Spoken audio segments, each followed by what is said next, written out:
Okay, welcome back to the shop. Fred B. Radio here. I decided to make a dummy load for an RF dummy load so that I could use it with some of my ham gear. Unfortunately, the build video, for whatever reason, got corrupted and didn't come through. So what I'm going to do is I'm going to walk you through the process that I did of making it so that you have an idea, rather than just looking at it, you have an idea of what I did to actually make the dummy load. All righty, just stand by. I'll get you on the stand. Okay, so here it is. It's all completed, obviously. Again, I wanted to record the whole process, but I had a heat sink from a computer similar to this, okay? And I purchased one of these little 50 ohm 250 watt. Now, I don't know if this is really going to go to 250. I only need it to go to 100.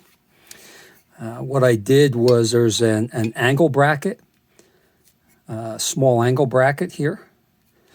I drilled and tapped and used 632 cap screws on all the places.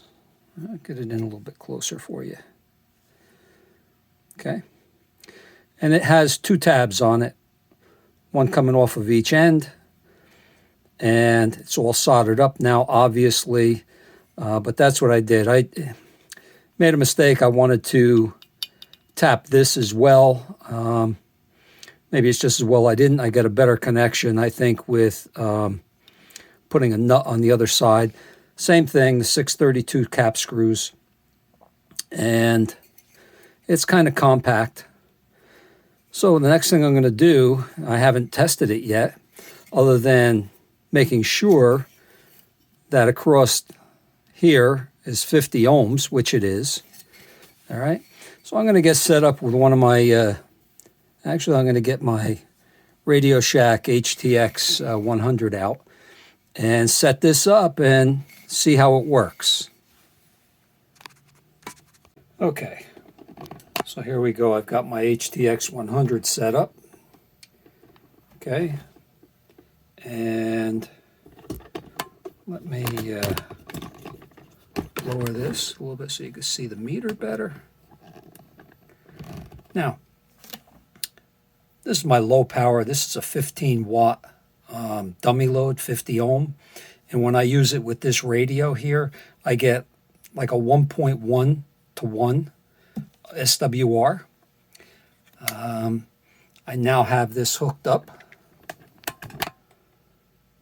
to my new dummy load, which, well, I'll be happy to get 100 watts out of it, but in order for me to do that, I need to bring it over to my ham shack and get it set up over there. But this is just for testing. Let's see, get you guys down a little bit lower here. Yeah, it's better. You can see it a little bit better.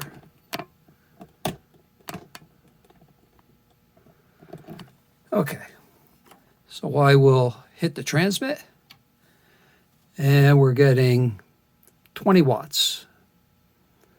Yeah, it's right about what this radio puts out, about 20 watts. It could probably be peaked to get a little bit more, but 20 watts, the difference between 20 and 25 watts is negligible. So 20 watts is fine. I'm going to put it on SWR, and it's down to 1.2 to 1 SWR.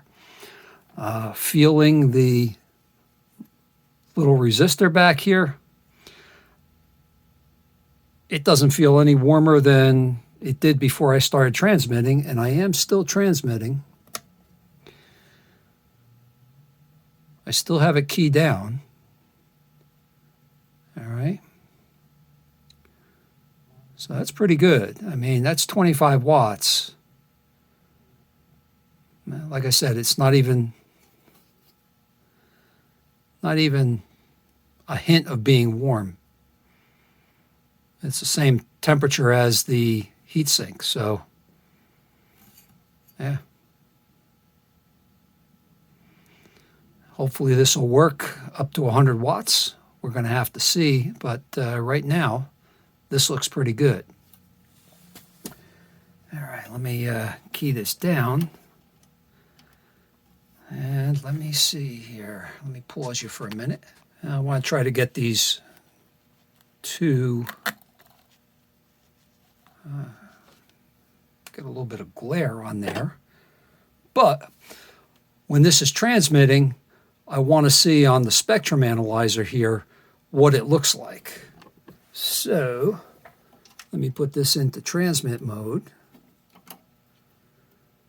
Okay, I'm currently 20 watts. I'm sweeping 27 to 29 megahertz, and this is right in the center on 28.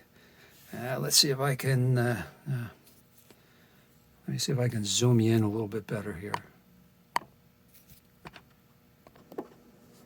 Okay, so you can see this is transmitting right on 28. Got 28 megahertz being transmitted.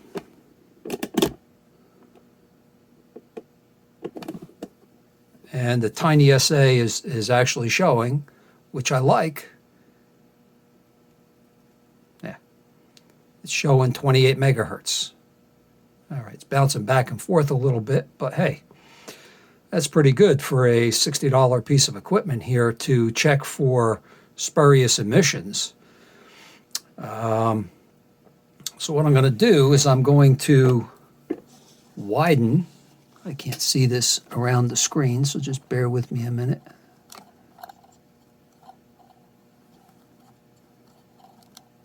Come on. Okay, I'm going to widen this. I'm going to go from 25 megahertz to 35 megahertz.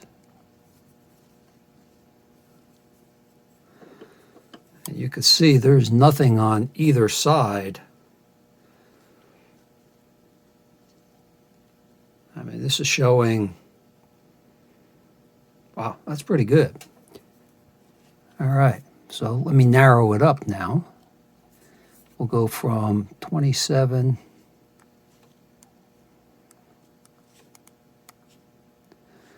to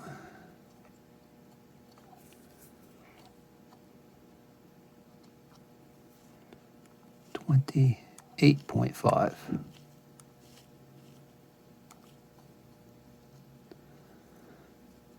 So the narrower you get in there, but still, it is not showing anything coming off of either side, which is really nice.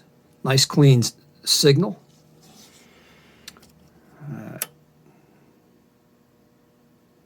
Drop it down to 5 watts. Yeah, we're 5 watts. Back to 20. All right. As I change the frequency, moves right along. All right. This was just a short video. I just wanted to demonstrate the new heatsink that I got. Throw in the TinySA, great piece of equipment. If you don't have one, I mean, look, the average guy can't afford a spectrum analyzer, a big couple $1,000 spectrum analyzer, but to have one of these in the shack is a great thing. So my recommendation, TinySA, TinySA Ultra, get one, start using it in the shop. That's it, guys. Thanks for stopping by.